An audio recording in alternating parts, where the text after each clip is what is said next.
It is 12:30 at night in winter and I am freezing, so I just wanted to show this off. Cape Cod boys, they have no comb, see the way, all the way they come there with the catfish bones on my Fort Australia. So I'm going on holiday soon. I live in Australia. I've never left the country before. And I'm going to London for the first time. I'm really excited about it. Scared because money, but I grew up on a lot of British comedy, and so this is a good excuse to share those interests with you. Wood!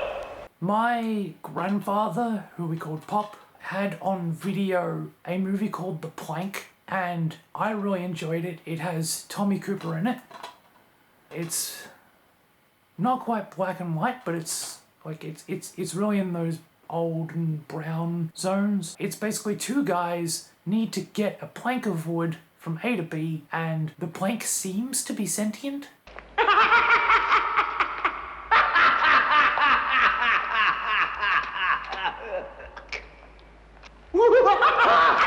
So at no point does the plank get where it needs to be, and shenanigans ensue as a result of the plank. In grade 4, we got to choose videos to show, and it was The Plank or Bug's Life or one other movie.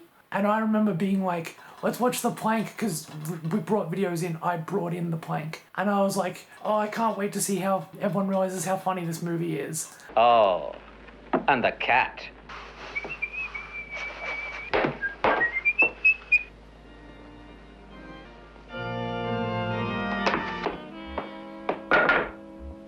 Well, all the kids went, we have no idea what that is. What is this ye-old movie with this plank? And so they picked Bug's Life. But yeah, good funny movie. Stardust. Good movie. Just good movie. Just good movie. I put this, it mostly because Neil Gaiman wrote it, and Neil Gaiman is English, I'm pretty sure, and I just want an excuse to go, also good movie. I saw this after I saw Princess Bride, and was like, these movies to me are very similar. They're both mock fairy tale. Just good movie. It's a race. I'm winning. Rat Race. I picked this up at a Kmart for like $5, and I thought this is just gonna be wacky movie, and it was. It was a wacky movie. It was indeed a wacky $5 movie. I can't exactly speak to its quality, but it has Rowan Atkinson doing an accent the entire time. So they're all in a race, and they're all trying to win. And then Rowan Atkinson's character doesn't speak much English, and so he just runs around going, I'm going to win, and no one wants to be on his team because he has no idea what he's doing. Doors and sardines, getting on, getting off, getting the sardines on, getting the sardines off. That's farce, that's theatre, that's life. Noises off. Again, my grandfather built sets for a small theatre company, and we went to those shows, and the one I remember seeing most was Noises Off. I even have the script for it because it was that funny.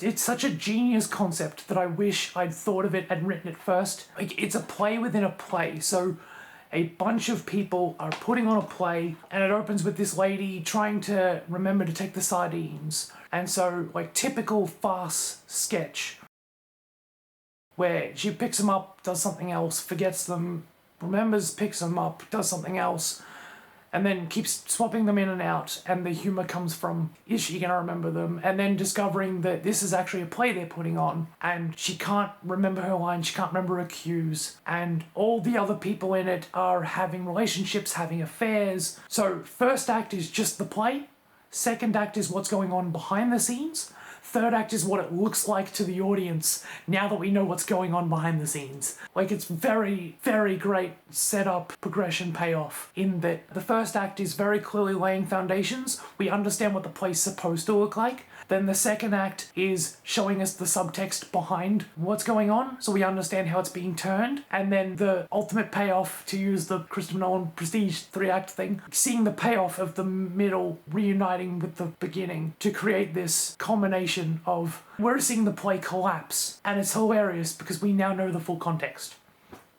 The only thing about this, as much as I like the movie being a movie and not a play lets it down. You've got to see it as a play. Because the movie tries to do this narration with Michael Caine, which, by the way, it has Carol Burnett in it, and Michael Caine, Christopher Reeve, they're the names I recognize. But because it's doing a Michael Caine narration, it's a play within a film, and the meta-narrative doesn't work as well just on that alone. Even because then, by the point of view, we get this serious... Just from the serious point of view alone, seeing Michael Caine experience this as if it's a real situation happening to him and not a play within a play, you just need that fourth wall goofiness. They need to be able to play on the fact that there is an audience. And so we are watching a play of a play go wrong behind the scenes while they get their cues right because they have to do the comedic timing. Like, it's such a super meta story. It has to be a play. Don't tempt me! Lord of the Rings. What more can I say about Lord of the Rings? It's great. It's good. It's great. It's good. It's great. When I first watched it, I watched all 9 hours in a row, and it was fine. And it's one of those movies where I didn't fully appreciate it, but every time I've watched it, I've liked it more. It's very hard to say that about a film. Rewatchability to me is actually more important than whether I liked it the first time or not. Because at the end of the day, if I can watch something and get something even more out of it every time I watch it, then the first watch is just first impressions, and after that, it's just such a solid story that it just keeps being good. Wait a minute, I'm not supposed to lose. Let me see the script. Robin Hood Men in Tights. Like, I don't think Kerry Yule's... I mean, wherever he's from, he seems English to me. And I love the dialogue in this movie. Like, the scene where they're captured and he's like, go tell your boss. Go tell him. He's like, oh, great, wonderful news. I will tell the king or whoever it is that you've decided to surrender. And then he goes off and they try to escape. And he keeps coming back in, like, trying to escape. Just go do the thing. And he's like, this will mean a big promotion for me. They really build up how sympathetic this guy is, despite the fact that he's captured them and wants to turn them over to the villain. And then when he finally comes out, he's like, I've just told the king the great news and I'm in deep shit. And I feel so bad for him. That cracks me up every time. And the bridge with the sticks, and the sticks keep breaking, so they're trying smaller and smaller to fight. It's good. The parody is good. Like, obviously they're manly men, but they're wearing tights joke is a bit aged, but the comedy and parody of Robin Hood itself within that movie, it's not leaning on that one joke. So I still think it's a good movie. That can go out in the morning. Some mothers do have them. I don't have the third one because, funnily enough, I watched the first one so many times that I watched the second one and went, it's okay. And I don't know or think that's anything to do with the second one's quality. All I know is every time I think about this, I think about the start of it which, by the way, I'm a big fan of Leonard Woodley. So the fact that there's Frank Spencer and Frank Woodley, and they're both like bumbling idiots who lose stuff and cause trouble, I related to that way more than I probably should. And now that I've got an ADHD diagnosis, I think that's why. Because the line at the start where she says, oh, he's lost my hammer or something. He's doing something, and I don't know why he's done it, and he doesn't know why he's done it.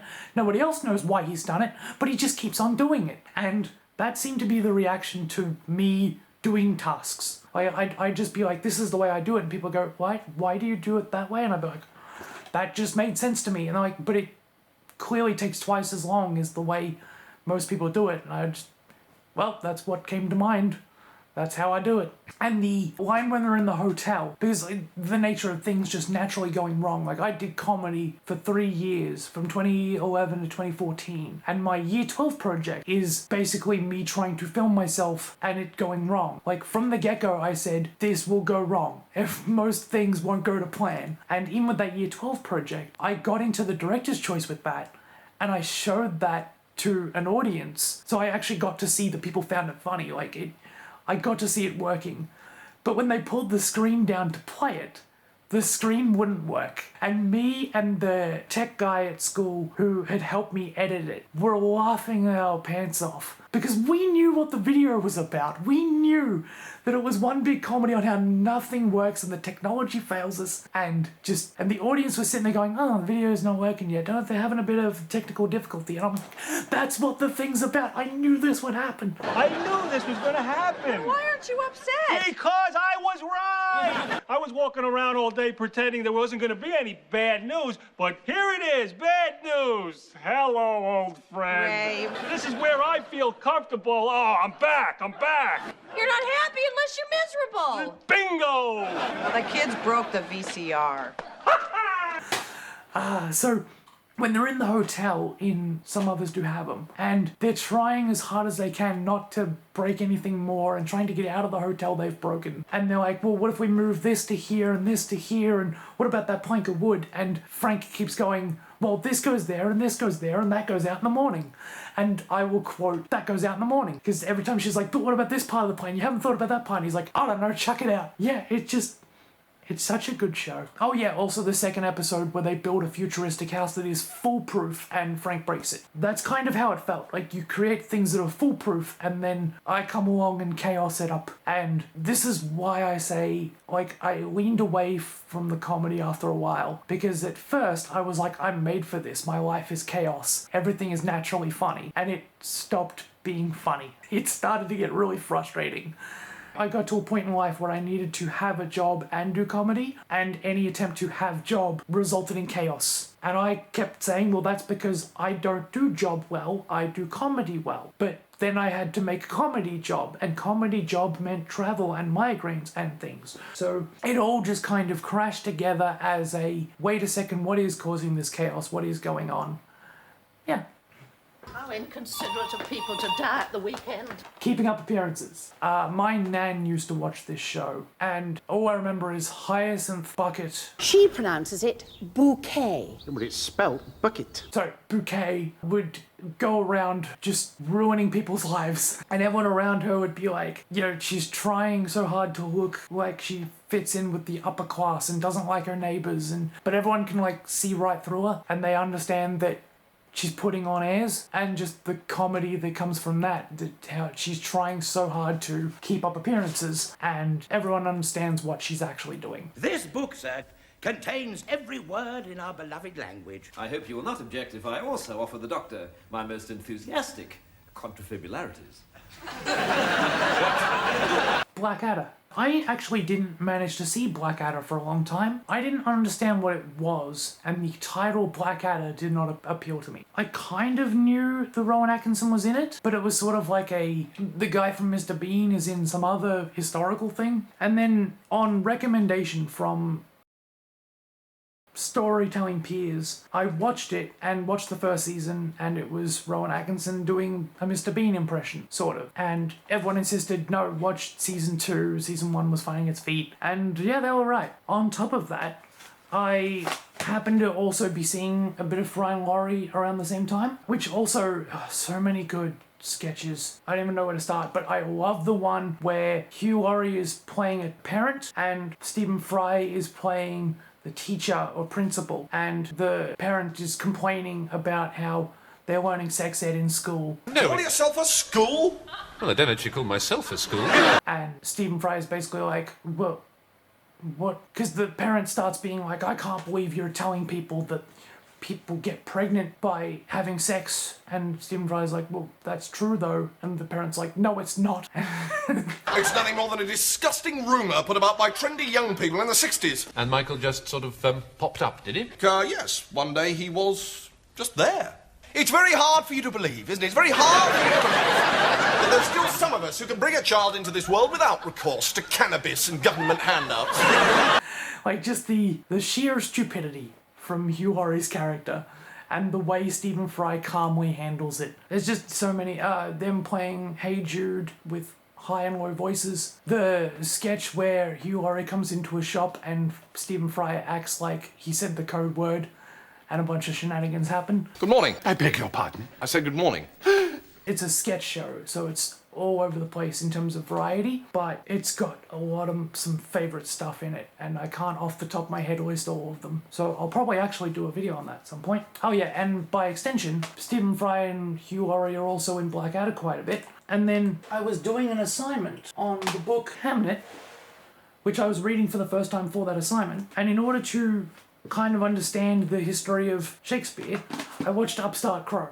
Probably not the most academic research, but, you know, written by the same guy who did Blackadder, so I figure they know something about history. I'm not saying it's historically accurate, but they mention Hamnet in the story at some point, I think. Actually, I'm pretty sure now. Hold on, you chaps.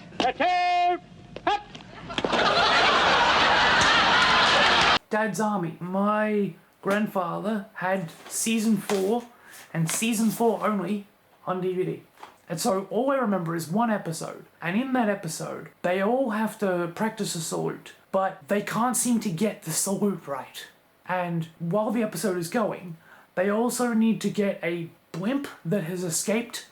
There's like a balloon with string that multiple of the men have to grab in order to get the balloon down. And they all run, they get the balloon, they pin it down, and they're all holding it really tightly, and then he goes, "Well done, men!"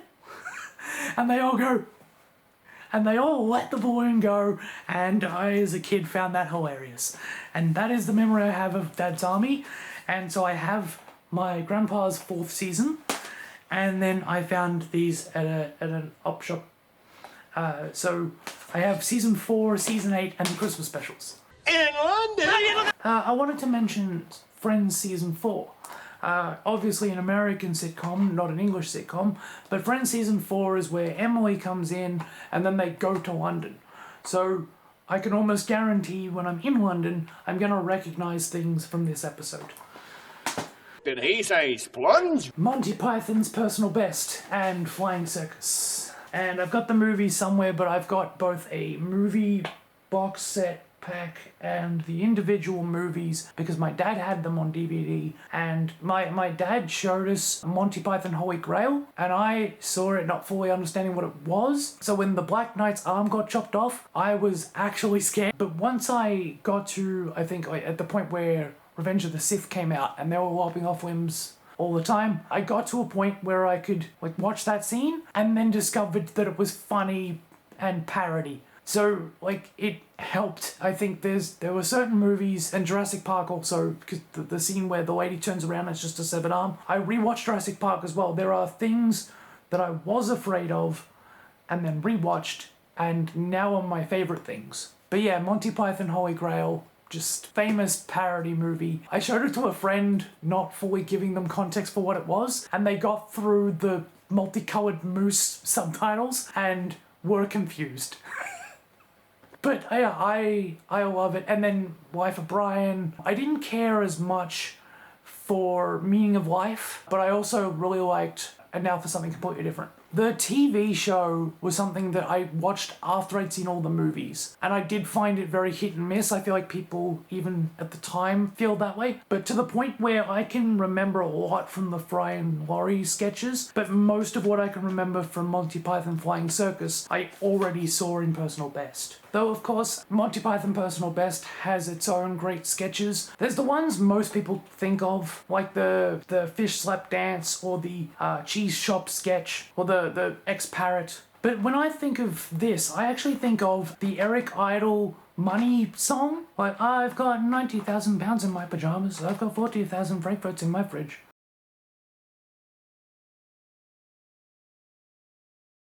or something like that. And I also think of the sketch where they're all in a Hollywood studio and the Hollywood producer hates yes men, but also hates being told no. So it gets to a point of like, yes, no, perhaps. Well, are you being a yes man? Are you being indecisive?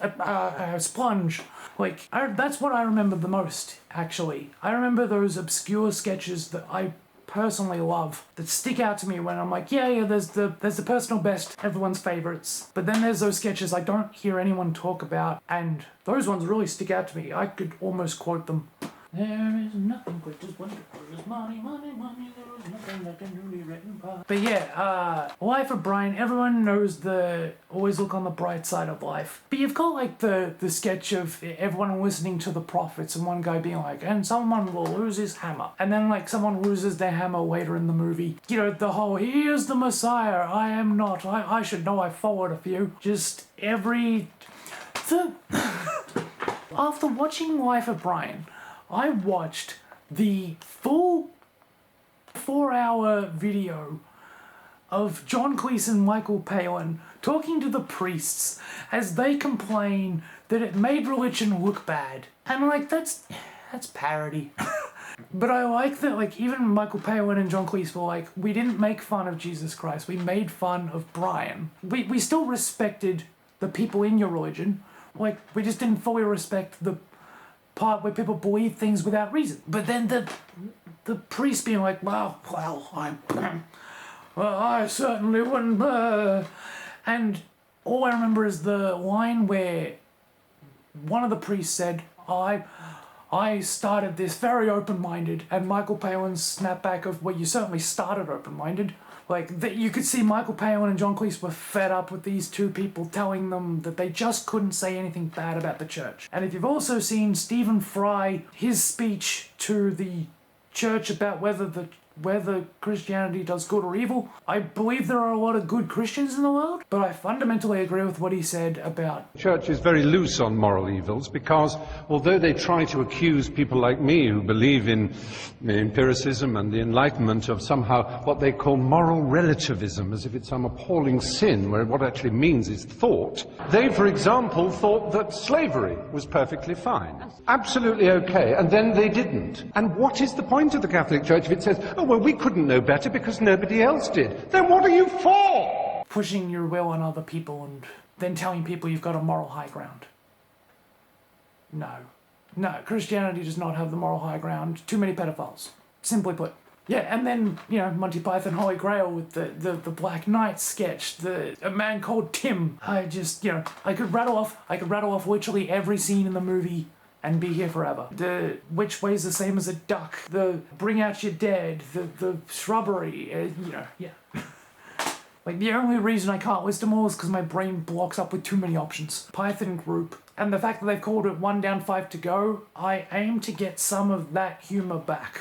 Like, I want to be in that position where life is a joke and it's not so serious. Because yeah, the comedy for me got a bit tiring, and I'd like to, now I feel I've done a bit more therapy, soul-searching, inner work, and it'd be nice to merge the two and say, well, you know, I'm going to take life a little more seriously and try a little harder, but at the same time, we're all dead eventually.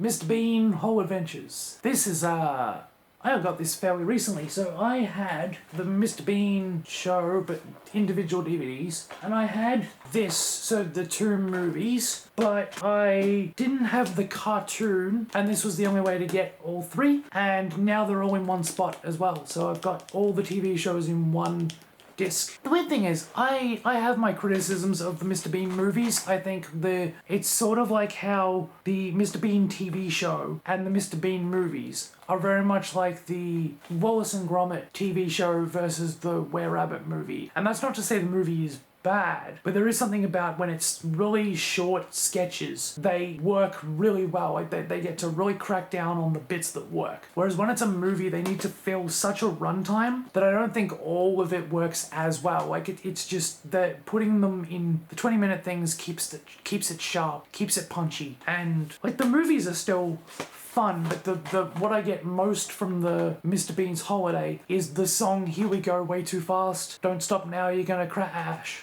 And I like that song. I play that on 2x speed sometimes because it's a chaotic racing song. Whereas the other movie I think is a bit better, but it's still weird that it's got that guy that I can never name and he's singing the Beatles song. Like, the movie has actually got, I think, a better... Mr. Bean's Holiday, I think, has the better comedy. Mr. Bean movie has the better drama. Then again, I'm thinking of the painting thing, and so Mr. Bean movie has the better payoff. You know what I mean? Like, one is probably a better film, the other is probably a better adventure. But by the end of it, it still feels like a character that was built for sharp, punchy sketches suddenly having a hour-long situation.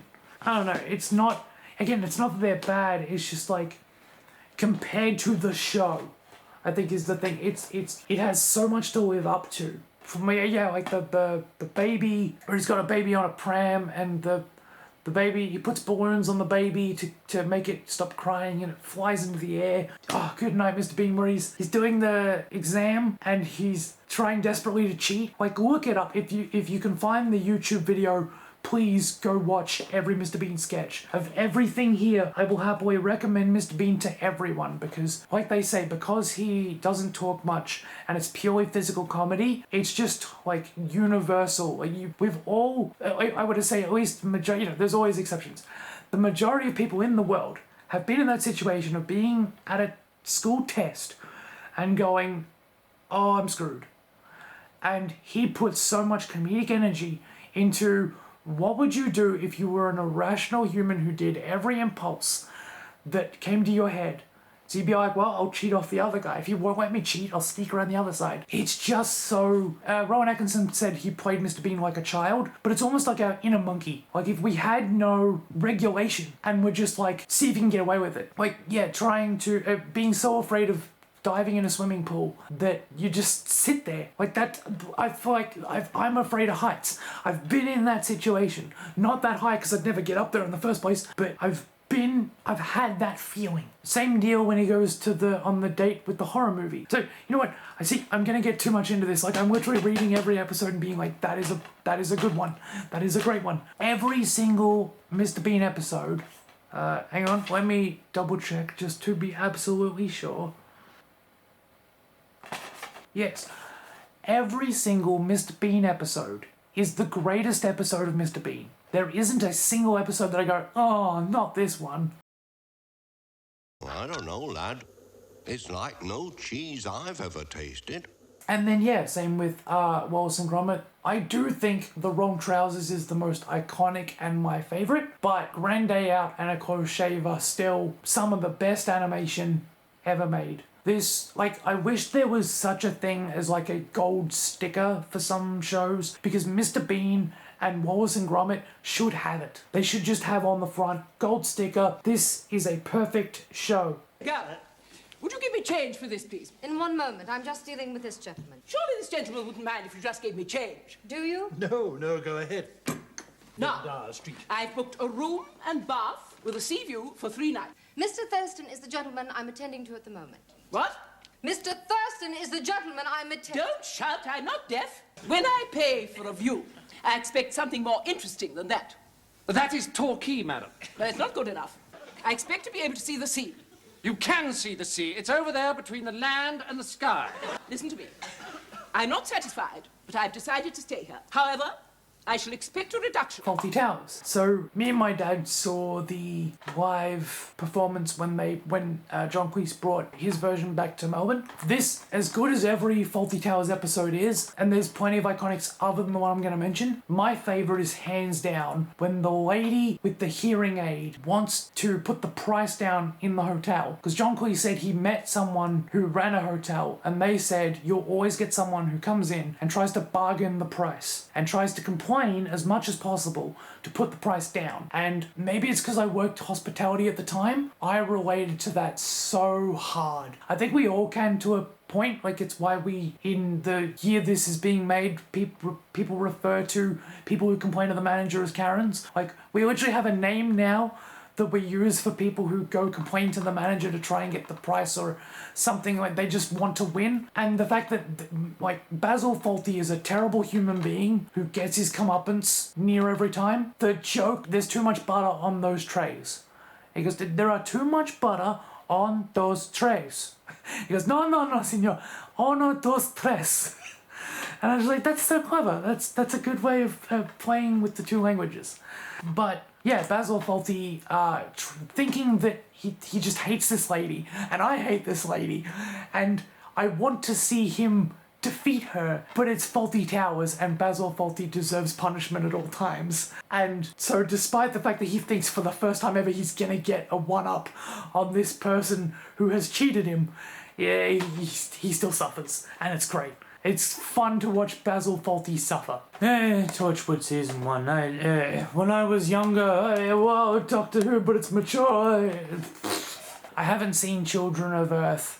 Speaking of which, Doctor Who, I've already got plenty of Doctor Who reviews up, so I'm not going to go on to this too long. But Doctor Who is a great show that we all complain about, and it's such a messy variety concept that when we complain about it, I think for the most part, we look at Capaldi's Sonic sunglasses and go, I don't know about that. And there's a lot of that. There's a lot of like, that's an odd choice. Why are we doing this? What's going on? But at the same time, you sit back and the better seasons have so much going for them that Doctor Who is just a show that lends itself to odd choices. I haven't had a good time with the most recent season because I think the odd choices take over any redeeming factor. Like every individual episode is fine. You know what? I probably already hopefully have a review on that. So I picked season 10 because it's the one that ends with the two-parter. That's one of the best two-parter endings ever. But so yeah, I'm not going to go on to Doctor Who too long. It's just, it's funny how, like, I do think on some level, I love the concept of Doctor Who. And I watch every season being like, I mean, that part's good. And then once it's all done, especially when it's no longer the thing representing the show and risking cancellation, that's when it's like, yeah, it's alright. But I do think there's a philosophy to Doctor Who I love. And Capaldi I didn't fully appreciate while I was watching it because I didn't have the full picture. But once I had the full picture and I realized how dark it got and how much it talks about death, I think that's what it is. So watching it in real time, something like Clara dying didn't fully hit because she died multiple times before. So in isolation, I didn't care. I loved the episode, but then they brought her back for Hellbent and I was like, right. So like, I think we're very on edge in real time because we don't fully know where it's going and they don't always fully communicate where it's going or why it's going there. And then we got Husbands of River Song, which I thought was a bit too flippant, given the River couldn't identify the Doctor at all. She's meant to know him on a deep level, couldn't recognize him. But then you get the Singing Tower thing, and I'm like, oh, right, I've been waiting for this scene. I've been wanting this exact thing for ages. And that part's good, I guess. Like, you're already on edge, so you're like, no, that's good. And then we got Dr. Mysterio as the only episode for that year. Like, there was a hiatus. And then all we got was one episode of trying to cash in on the superhero fad. And 5 minutes of Capaldi saying like, oh, you know, it's very sad when people die. So like, in isolation, I was just kind of frustrated. Like, season 9 ended with Hellbent. It was very disappointing. They had nothing but two-parters, so the two-parter gimmick got old. And then you go into this like death arc, but all we saw so we got a large gap and then one episode which wasn't very good, and then you bring it back with season 10, so it started to get better again. But at that point they introduced the vault and we're like, who is it, who's in the vault? And so in isolation we all went, It's the Master, whatever. Like, why are we doing this? Why are you teasing us with, please don't make us wait till the last episode to reveal it's the Master again. We know it's the Master. But then they revealed it midway through. And I remember thinking, oh, okay, that's good. So there's a lot of that. There's a lot of in real time going, please not let it be the bad thing. And then it's like 50-50, maybe it is the bad thing. Whereas when it's the good thing, you go, oh, okay, oh, good. But then you don't want to get your hopes up just in case that's it. Like, it was accidentally good for a little bit. Because it is so hit and miss. But then when you get to season 10, it's like, no, it was missing, it was leading somewhere, and there's an interesting redemption double Master story. It's, at that point you start going, well, hang on, actually, if you package it together, if you're not watching just Dr. Mysterio, one episode for an entire year, then it actually is like he let go of Clara, then he ran into his wife and let go of her, and then was mourning both of them and had come to terms with death comes to everybody, and then the Doctor falls and was intending to die himself. Because of Chibnall, there was one more episode and it was tacked on, but that episode was then remembering all the people who had died, and that the Doctor was the only one who gets to keep going on, and he didn't want to do that. And it's like, so as a package, you start going, well, actually, there's a really good story here. It's just in real time you have Sonic sunglasses and odd choices. So it can... Doctor Who is one of those really hit and miss shows that can be easily off-putting, and yet on a really good day, like season 4 or season 10, you get a really solid run with a strong character who very clearly wants a thing, and the drama just really hits. And it probably helped that when my dad passed, I was rewatching Heaven Sent a lot. Like, it's already a good episode, but Capaldi doing the speech of, and I don't think this is actually in the episode, like, I think I made this up, but he says something like it, and I took the quote and ran with it. But it's something like, imagine yourself winning. Now imagine yourself explaining it to someone else. How did you do it? And I think he does say to Clara, I'm gonna win and I'm gonna explain it to you. But I remember him, like, telling it to us. Like, picture it in your head, and then, like, be able to explain out loud how you pulled that off.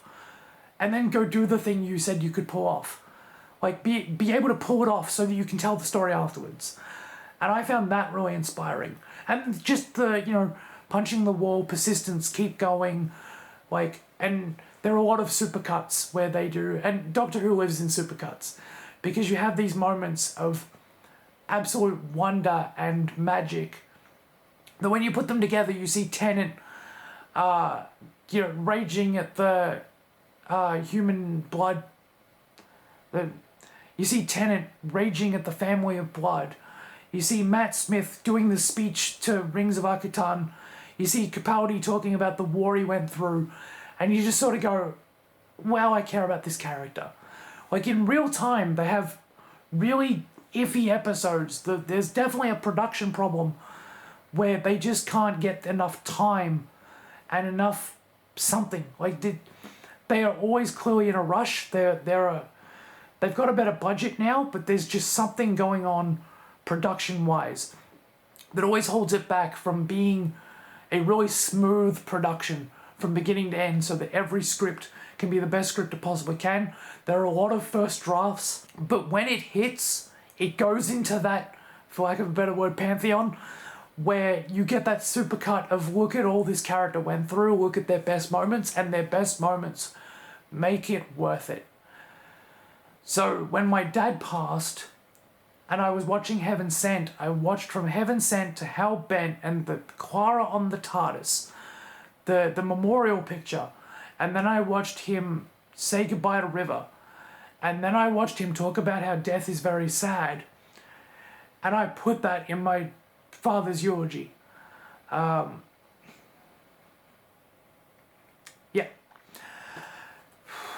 So that made me when I was watching in real time, what I was watching was a really good story followed by a bad payoff, followed by a hiatus, followed by a bad episode. And when I thought about it as a package, I thought about that death arc. And I thought about how much Capaldi, the philosophy of Capaldi's Doctor is death. And I'm already really interested in storytelling in death, stories about death. And I just didn't catch it because of the breaks in between. And once I did, I put that in my eulogy about how, you know, it's always very sad, but then things begin anew, and then it's very happy. Yeah. And yeah, Rings of Arcatana is a good example of, it's an episode I've never rewatched. I don't care for it. It's pretty boring. And yet the song in that of Wake Up. Yeah, wake up, my warrior. You rest now. Yeah, I these are the things I'm like, all right, quick, get through it. You don't want to be crying in the middle of this. And then it hits. I'm like, damn it. Yeah, with the song, Live, Wake Up. I have sleep problems. And so I was watching the supercuts with that song. And there are a lot of days where my executive dysfunction does not go. It doesn't, the things that I want to do don't happen. And I just sit there watching those supercut clips and that song, and I want that song played at my funeral. Because it's things like Heaven Sent, where I pushed through a lot. I have gone through a lot. And watching Capaldi push through that wall is my favourite episode ever, and not just because it's a good episode in isolation and it's a general fan favourite, it is because him dealing with death and him dealing with life and the difficult things and the shadow always following you, some medical thing always going to catch up with you. I can't keep doing this, Clara. I can't. Why is it always me? Why is it never anybody else's turn? Can I just lose? It's not fair. Why can't I just lose? You don't understand. I can remember it all, and you'll still be gone. You are not the only person who ever lost someone. It's the story of everybody. Get over it. Beat it. Break free. I told you I was scared of dying. I wasn't lying either. Some days I feel like I'm punching that wall. I'm going to England and I'm going to enjoy it. Telekinesis. What? Red Dwarf. Yeah, I got them back when there were these like old box sets, the ones that slide out and the cases aren't very good. In year 7, they gave us the script to episode 1 and we all read them out, and another person at school was playing Crichton, so they put a cardboard box on their head. Somewhere there is a videotape of that is probably long gone, and good. Because it's just a bunch of school kids messing around. It's not going to be good. But I remember that because I hadn't seen the show and they told me he had an accent, so I was trying to mimic what I thought the accent was, and I'm sure I didn't get it right. Because I now know what Lister's accent sounds like, and there's no way I just improvised that and got it anywhere close. And then they put on Quarantine, which was a very good episode to put on. But when I was young, I saw Mr. Flibble the Penguin. I don't like puppets or mannequins in horror. And once again, I thought it was terrifying. Now, it's fun. It's funny. Mr. Flibble was very cross. Here's a great quote. The whole, you want to see a king of a potato on a magic flying carpet, and you're telling me you're completely sane? Just, a twinkle, twinkle, little eye, now it's time for you to die. That scared me as a kid. And the fact that I can now watch that and love it is great. Just so many, I think season 5 and 6 are the best ones. I didn't see criticisms of season 8 when I first watched it. As I've grown, I see how season 7 is probably the weakest, but season 7 and 8, I don't, like, I binge it, so I don't necessarily, like, I don't get to season 7, 8, and nah. I do think they're weaker than season 6, and I am very happy that it's back, season 10, 11, and 12, because Red Dwarf back to earth, as far as I'm concerned. It had no canned laughter, which just made it feel flat. Like, it's not that I need the laughter to make the jokes funny. It's just that, like, without that break, without the pause for laughter, it just feels like they're just saying things. And maybe there is something to that. There are cheap shots in Red Dwarf that are enhanced by the laughter track, whereas without them it just sounds like cheap shots and they fall flat. But I do think it's more that this movie didn't quite know what it was going for. Like, it was trying to do a Blade Runner thing. And I now realize I don't have the other movie that came out. I don't remember caring for it. I do think, again, it works better in sitcom format than in movie format. But the second I saw, like, that on the cover, I was like, yes, everyone becomes Crichton. Oh, we're in for a ride. Even the first one with the moose sketch, like, when that came up straight at the start of season 10, I went, yes. Season 7 and 8 went a bit off the wall. Still fine, I still enjoy them. Season 9, the movie was bad, and then season 10 was like, here's a really good joke to start us off. And I really like the joke about Rimmer telling the riddle of the moose and Cat being instantly getting the answer. That is such a good payoff to instantly reassure me that the show is going to be funny again. Yeah, the polymorph episodes where I like a good body swap episode. I don't actually like the body swap. Like, there's an episode called Body Swap. I don't care for that one as much because it's very clear they've dubbed their voices over each other and they don't yet fully know each other's mannerisms. But I like a good story where you have characters with personality who make clear choices, and then you get to experiment with that when you make them swap bodies or swap personalities. Like when the polymorph takes away certain traits. Like when they become Ace Rimmer or Dwayne Dooley. It really then shows that they know the characters so well they can play with them and we can instantly tell what's different. We can tell when something's off. Yeah, Red Dwarf. Also my dad, so when I came home with these, I saw Quarantine, I saw the first episode, I went to a library to borrow more episodes, like, out of order, and my dad was like, oh, Red Dwarf, I've seen that, and so that helped. Yeah.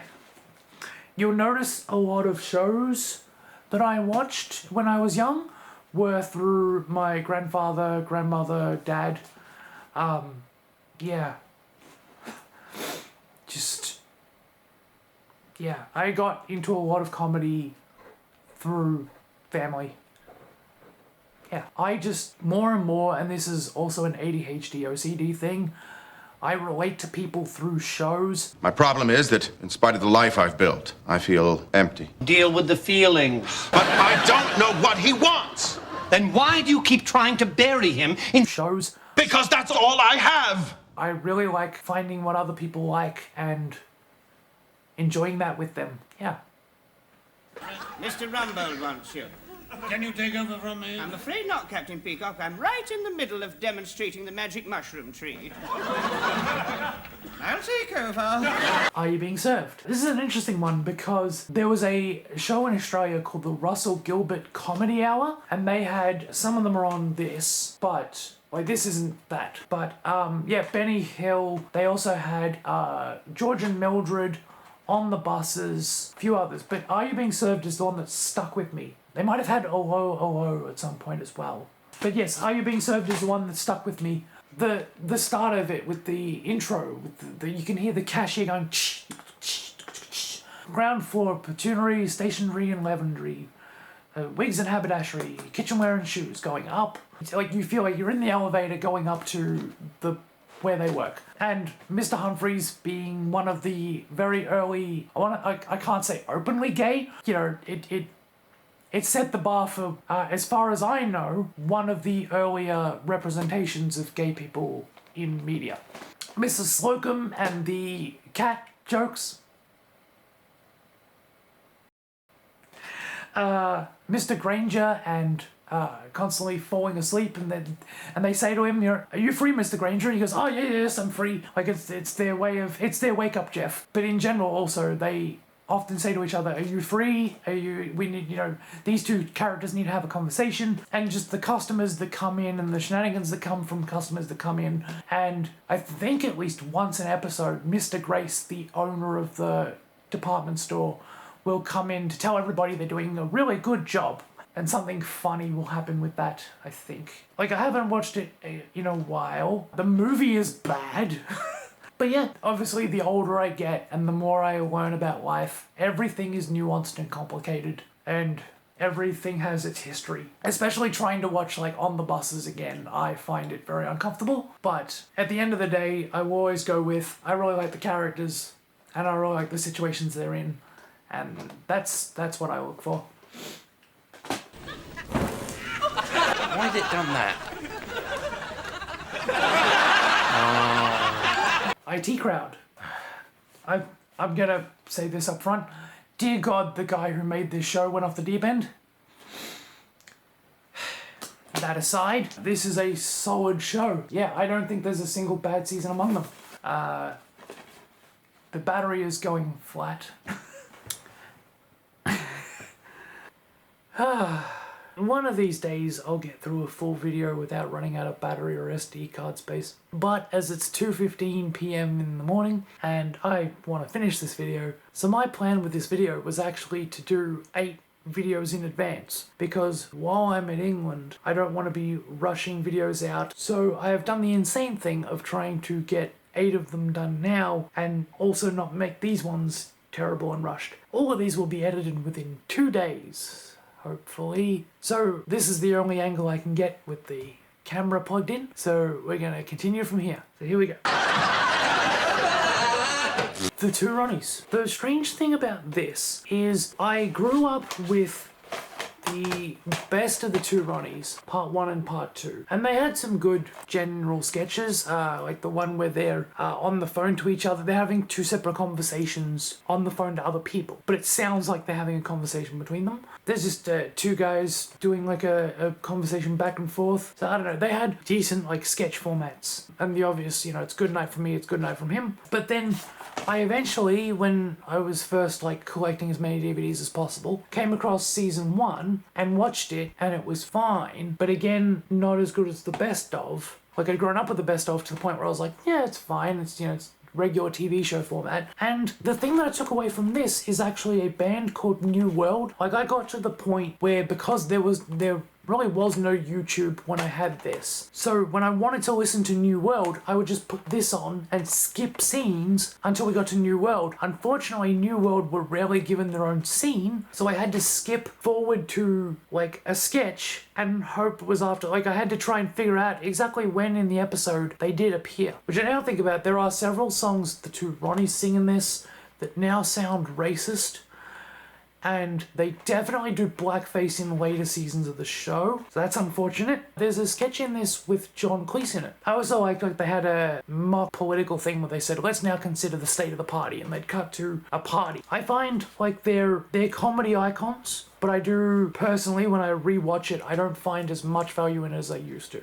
Snape, Snape, Severus Snape. Harry Potter. I felt I had to mention and acknowledge it because I grew up on Harry Potter. You know, I'm a child of the 90s. I'm a child of when the internet was in its first boom. It was like throughout, like I read it in my teacher read it to us in year 3. I watched all the movies. There was that whole thing about whether they were going to make it M-rated or not. I was so scared of Voldemort from the first one that I wanted to sit at the back of the theatre for the 4th one. And by the time the last one came out, I think it was 2011 and I'd graduated. So, I graduated secondary school. So, like, it's a really hard thing that you've grown up with to just go, oh well, that happened. And I still find a lot of good to be had in the series itself. I again have to say, wow, the person who made it really fell off the deep end. Twitter really brain rots everybody. Not that that's all that did it. So it's hard to go on to this for too long, but because J.K. Rowling's actions are really spoiling everything. Like it's forcing people to have to. Like, I'm already on the side of the left because I think people should have a right to do what they want to do. But then on top of that, it's like, right, but I could be on the left and still enjoy it and that be it. But she's so loud that you have to take a side. You have to just... And she's not going to stop. So, I don't know. She's spoiling it, is what I'm saying. But at the end of the day, I hold on to... Firstly, the books that I have are really sparkly and shiny, and I want to keep them. And I refuse to give her any more money after the fact. But, so I'll keep what I've got, and I'll enjoy what I've got, and that is it. But, I mean, a story about a kid who literally grew up in a closet, who learned how to stand up to the bullies, both friend and foe. I just don't see how JK gets from that to... these people are ruining everything. Like, I feel like you've misunderstood your own story, JK. And it's a shame, because it was a damn good story. And I defend the story, I don't defend the person who wrote it. That's all I've got to say on that. Quite frankly, Mr. Perkins, if he wasn't dead, I'd have him expelled. Beg your pardon? Yes, expelled. Rowan Atkinson live. This, oh dear. Okay, yeah, I wasn't actually intending to bring that up either. This is about England. So, I love this. The sketches in this are great. When I was in school, me and a friend at the time did one of the sketches, and it's a great memory for me, because it was the one where a man sits, and the invisible man messes with another person on the tram, and I played the guy on the tram being messed with by the invisible person, and my friend at the time did the voiceover for, because there's a narration to it. We were going to do one other sketch, but it was performed in front of the reverend of our school, who is a very nice and great person. And there was a curse word at the end of it, so she said we had to do a different sketch, and I was like, that's fine.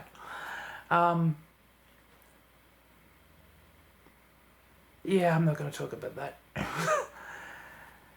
I'm no longer friends with that person, and it's a thing.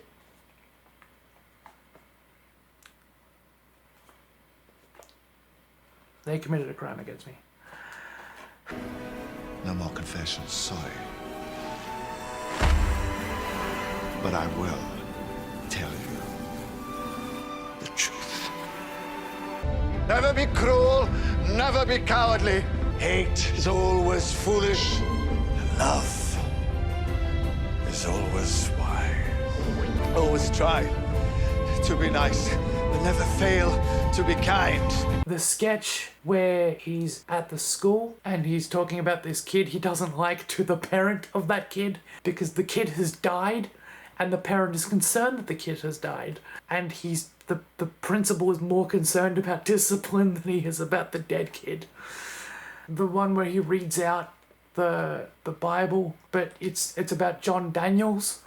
the one where he goes on a date, and just Rowan Atkinson's physical comedy, just like it's so near impossible to be like, I like this moment and I like this moment, and it's like just put it on, play it. It's surely on YouTube. Go watch it.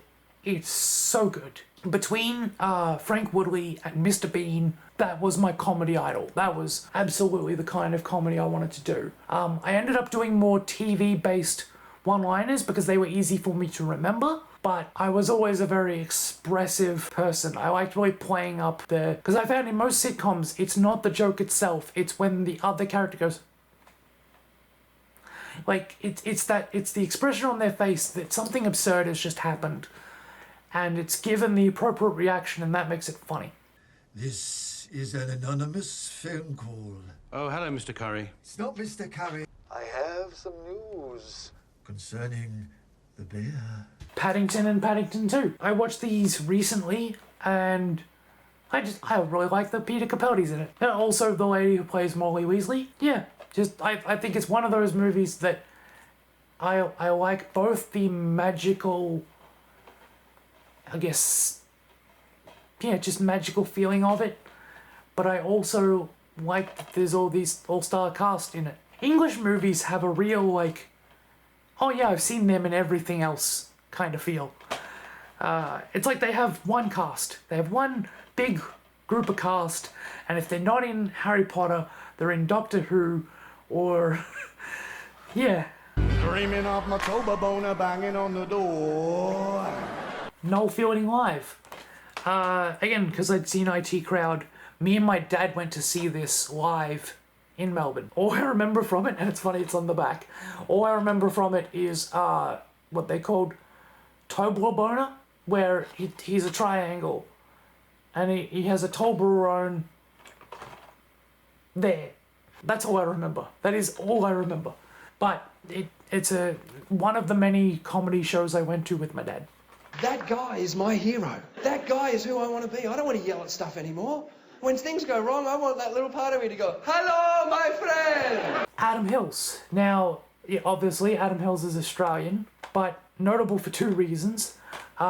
Firstly, with all the British comedy, Adam Hills said he started at 19 and didn't want to rely on the fact that he had a leg. I definitely leaned into the hard condition comedy because I was more like, well, if I know I'm funny, what difference does it make whether I talk about it or not? Like, I get how people might think, well, you're only funny because you talk about that one topic, but I never limited it to that one topic. It was just an easy in. So I get that. It's playing it safe, but whatever. But also that Adam Hills then got successful and left Australia and is now on English TV. So that kind of convinced me that it's really hard in Australia. We don't have we have a film on occasion. Like there was that Red Dog movie that Frank Woodley was in. But it's very, very hard. We get movies made in Australia, but we don't get Australian movies made very often, as far as I can tell. And even when we do, it's not a diverse genre because there are so few of them. Like we might get one Outback movie per year, or yeah, I don't know, again, budgets. Like it's very hard to find your Australian fantasy movie, your Australian sci-fi movie, your Australian opera movie. Like the amount of genres we wouldn't have the budget for and the industry for. We, I think, make most of our money from, like when Ghost Rider got filmed here, or Thor, when other studios from other countries that are bigger than us use our space. And even then, I think it's New Zealand that they use more often than us, so I don't know. Point being, Adam Hills and Hugh Jackman got successful by going to England, going to America. So I've been joking that once I go to England I won't come back, but it's not, obviously not. But, sometimes I think I've got to go to England long enough to be successful, and then I can come back and be a household name based on that I was known. There's just bigger audiences there, unfortunately. People go to comedy festival here, and then they go to Edinburgh. And people say you made it if you go to Edinburgh. But also in this, there is a guy in one of the front rows that is from Birmingham. So, just interesting coincidence that... yeah, this has a guy in it from England, and then Adam Hills went to England. I'm showing my geography ignorance a little bit. I know there's Britain and London and England, and I know London is in England, but because I've never been there, and I've never left the country, I can't exactly explain what the difference is between Britain and England. Sorry about that. I will know the difference by the time I get back. I cut loose all those people, all those little problems. People have died. That's what people do! Sherlock. Wow, wasn't it good for the first season?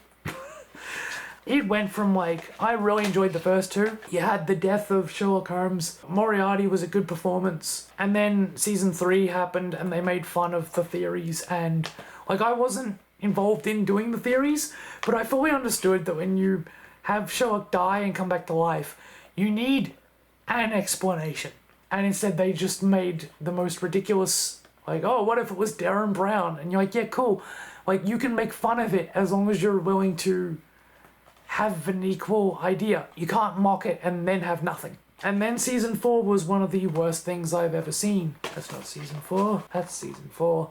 Yeah, they had, so again, spoilers for everything. They had Sherlock's sister come out of nowhere and be like, yeah, you know those dreams with the dog was your sister or something. And then my sister was watching Pretty Little Liars and we got hooked into it. And around season 3 I rage quit because they just kept teasing who A was. Again, spoilers, cut ahead. I'll put a time down in case you care about Pretty Little Liars spoilers. They got to the end and I rewatched just the finale to be like, what did they end up doing with that? Who was A? And they were like, it was Spencer's twin sister. And I was like, I felt teased for too long at 3 seasons and you're gonna do this for 7? And at 7, you're gonna tell me it's the same resolution as Sherlock season 4. No.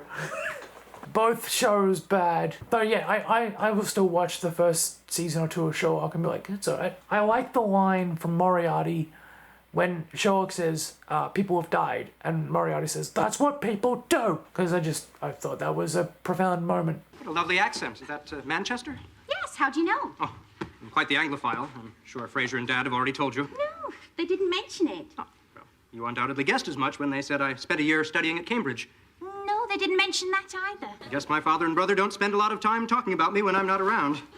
I wouldn't say that. Frasier season 9. So, again, Frasier has an English character in it, Daphne, but Daphne's family mostly come up in season 9, so... What is it they say? To err is human. To err is human! So, the Cornetto trilogy. Now, like, a little part of me thought that Simon Pegg was American, but that doesn't seem right. Nick Frost is very definitely English, I'm pretty sure. And this whole series feels English to me. I don't know, Hot Fuzz definitely feels English. Then you've got all the English side cast again, that British cast that ends up in everything. So, I don't know, I included it, I'm second guessing it, but good movie, good trilogy. Again, I saw Hot Fuzz out of context. The guy got impaled in the head, and I then saw Shaun of the Dead ages later because I didn't watch horror movies, and then realized Hot Fuzz and Shaun of the Dead were part of a thing, because my dad said, oh yeah, that's the Cornetto trilogy. I said, what's the Cornetto trilogy? Because I knew of Hot Fuzz, and then I had seen Shaun of the Dead in isolation, but then it was because World's End was coming out in cinemas around that time. So me and my dad went to see World's End and we were both like, yeah. Like the third one unanimously between the two of us was okay. And yet I think the third one, Hot Fuzz is definitely the more perfect film, but World's End really stuck with me for the line where they're like, oh Gary, there's no way to argue with you, is there? Just, we may as well give up. And I forget if it's before or after that, but Simon Pegg is trying to explain to them his reasoning for why humanity should live, and he goes, well, to her as human, so, and I like that. That's a perfect explanation. Like, what do you mean to err as human? It sounds like we just don't have an answer, and we're just going, Life is pain, Highness. Anyone who says differently is selling something. Offer me money. Offer me everything I ask for. I want my father back, you son of a bitch. Princess Bride. Again, I think I only included this because Carrie Yule seems English to me, and I wanted to mention it, and I love Princess Bride.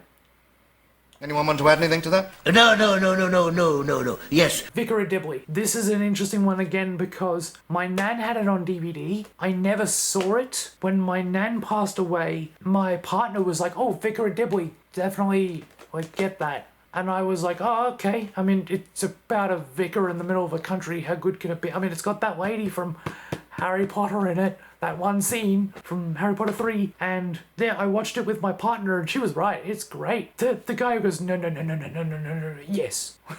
Owen being like, you know, the sheep farmer who doesn't know how to hit on people and yet feels very keen to. Oh, and the lady, I don't know her name, but she bakes bad food, and she is in the Willy Wonka movie, the Easter episode. If you know, you know. Yeah, really good sitcom. The thing about English sitcoms is they're a lot shorter than American sitcoms, so it's almost like I love binging American sitcoms because there's like 22 episodes a season and I can just put it on the background and go. Whereas with these, it's like I sit down and I watch them because they only have like 6 episodes per season, and so they really choose wisely most of the time. Again, Doctor Who has 8 episodes. It did not choose wisely, but this does. It's just really good. And Alice being a dimwit, just, yeah. Mary-Kate and Ashley are headed for London. Mary-Kate and Ashley winning London. Again, I rewatched this about 5 years ago and was bored. But they go to London in it. So there's a lot of London stuff in it.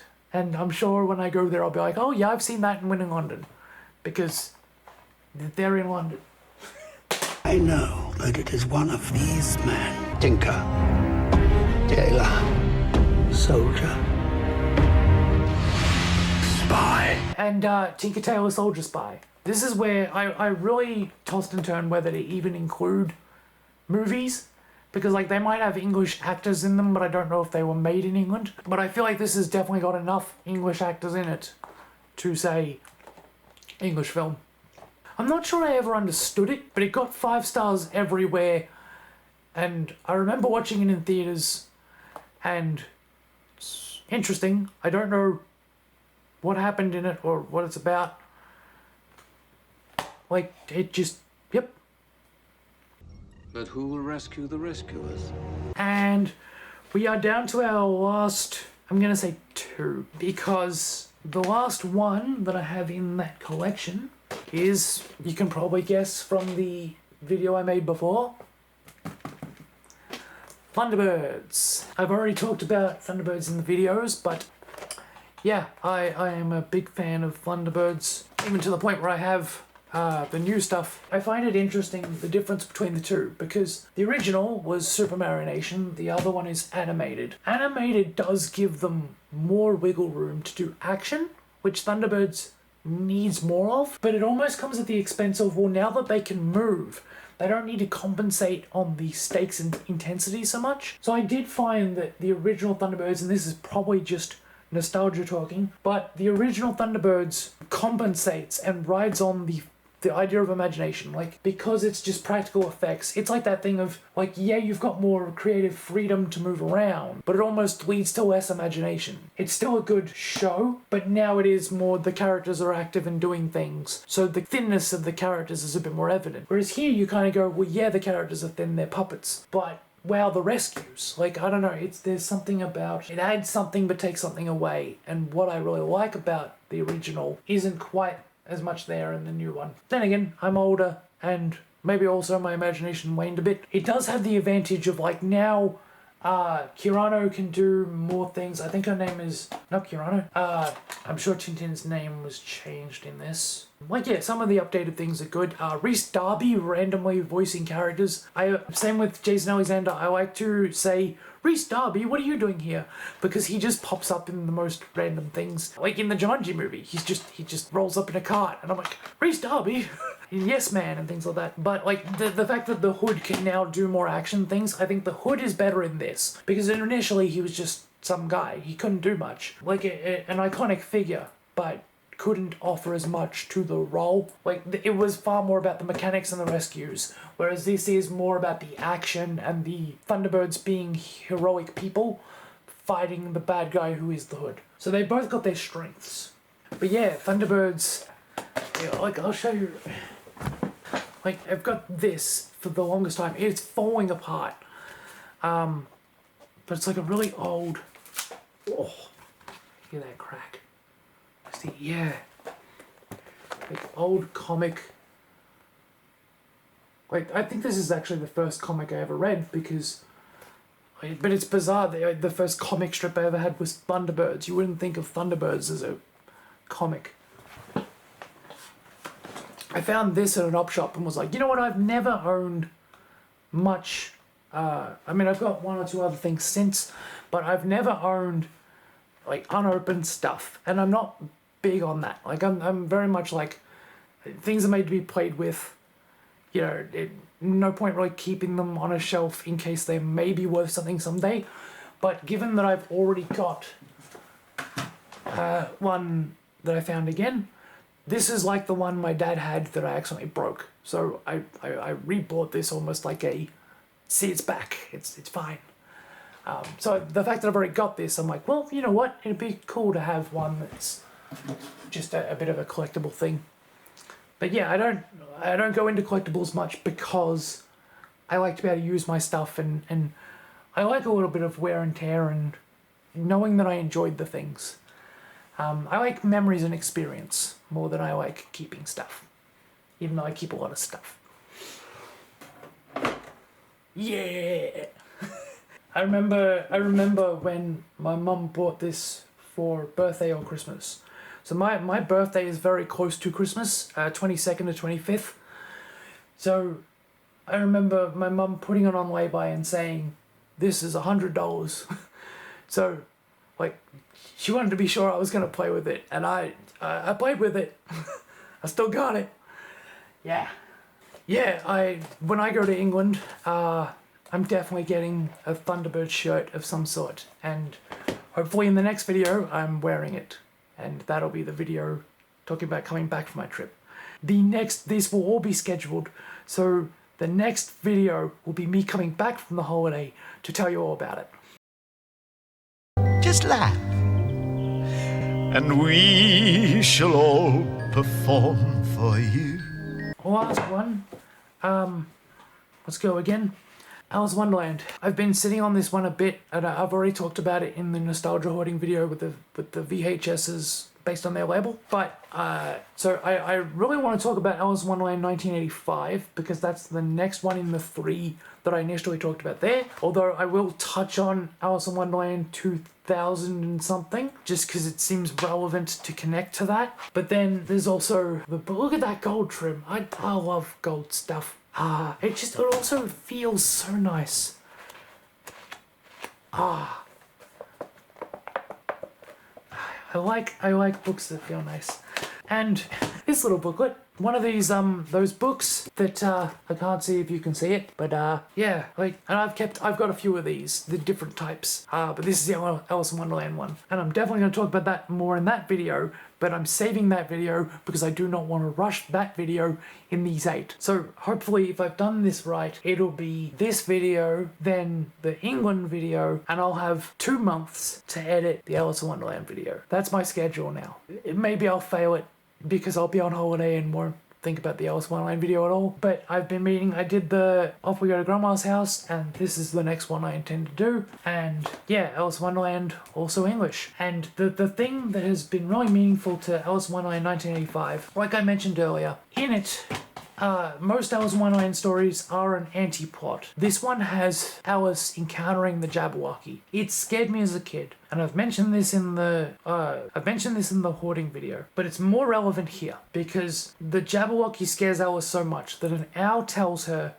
she needs to conquer her fears or she'll always be a child. And it took me 5 years to move out of home because health stuff. My family went on a trip in 2014 to America, and the insurance there was terrible. I'd been to hospital within that year, so it caused a lot of complications. And my migraines were so terrible that being reminded that I'd been at hospital within the year set off an anxiety that never recovered. By never, I mean I was so freaked out by they're right, I'm gonna get a migraine on the plane, I'm gonna get one while I'm there, I'm gonna end up in hospital and it's gonna cost people too much money. It became too scary to go to America. And for years, I've never left the country because of that. For other reasons as well, but the migraines always stop me from having a job, then having the money from that job, and then feeling brave enough to go overseas. Because what if I get a migraine on the plane? What if I get so sick that I need an ambulance? And you can't get an ambulance on a plane, and it just became a train wreck. And because my family had already paid for the insurance, and it cost them a lot of money, the stress went right up because I didn't want to go anymore. And then they had to cancel it, and it has sat with me for 10 years. That was 2014. It is 2024. My passport ran out this year. And so luckily people reminded me and I remembered to get another one, so I got that renewed. But for 10 years, I've been afraid to go overseas. The migraines ruined, and the ADHD. I'm on the disability pension now, so I'm finally able to afford basic things. I struggle to keep up a job. I've done it but it costs so much physically and mentally and emotionally that I'd like to do something on the side, but I'd rather not. And so when my partner's family were going to England, I thought, well, I'm on the disability pension, so I don't need to worry about basic bills. I'm now taking a Jovi, so migraine medication is better. Like when I get migraine attacks now, I'm 1 or 2 days and I can go back to doing things. And the ADHD still gets in the way of a lot of stuff. I don't have a full-time job and I've never made it beyond like 15 hours without getting a migraine. So it's been rough. It's been rough trying to keep up financially, and my grandfather died of cancer 2014, I think. I mean, I get confused by dates, but it was around 2014 because I was doing comedy festival. I was doing well comedy festival wise, but I was struggling to do both comedy and work. And my grandfather died. I remember needing to take time off work for that. Then my grandmother died of cancer 2019. My dad was diagnosed with cancer 2020. Then COVID happened. And all that time, I've never gone on a holiday out of the country. I barricaded myself during COVID because I was high risk because of the heart condition. And when everyone else went back to work, when everyone else went back to life, I didn't. But now we've got the vaccines, and I've had COVID twice now, so we're good. And it is because my dad worked as hard as he did, and I get some money through that I'm able to afford this holiday at all. And my partner's family are paying for some of it, which is also good. But, so I liken this to the Alice in Wonderland thing because at the end of it, she's shouting at the Jabberwocky. And I'm going to go into this in further detail when I do the actual review of this. But the main reason this 1985 Alice in Wonderland stuck with me all that time was as a kid I was afraid of that Jabberwocky. And she's shouting at it, I'm not afraid of you anymore. And I'd like to say that to going on this trip. I was terrified of America to the point where I didn't go. But when my family went, I stayed at home. And my nan came down for a day or two to make sure I didn't get a migraine because I was on my own for the first time ever. And with all my health conditions, I was told that would never happen. I was told I was sick enough that I'd never move out. And me not going to America is the reason I managed to move out. And when I moved out, I had savings, but I didn't have a job. And full cards on the table, I burned my money during my 3-year plan at uni.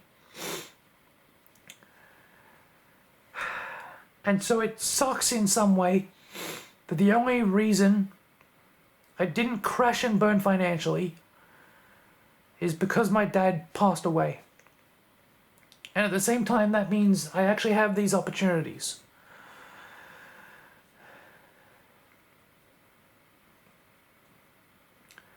So in a way, it feels like unfair. He died 59, didn't get to retire, right before I turned 30. So when I turned 30, I was very aware that you don't guarantee 60. As long as 30 felt, you may not get a second run. And I was already aware, with all my health stuff, that every time when I moved out, I thought, I'm lucky to get this far. When I got the apartment I'm in now, because it's got an extra room for all my ADHD, OCD collecting stuff, I thought you were lucky to get as far as you did. And I think that every step of the way that I should be, like, not I should be dead by now, but I can't believe I made it this far. When's it all going to crash and burn?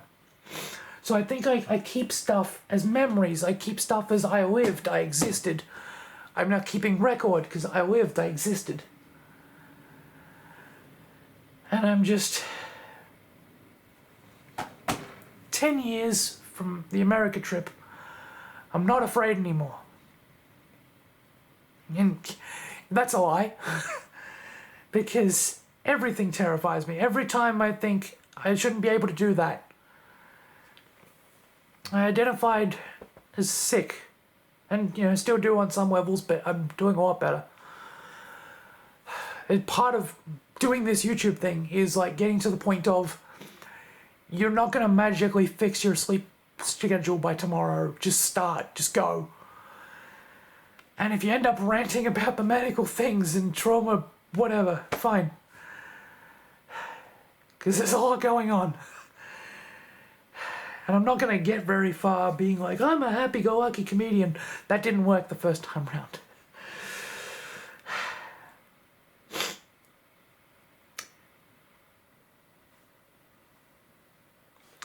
Always look on the bright side of death.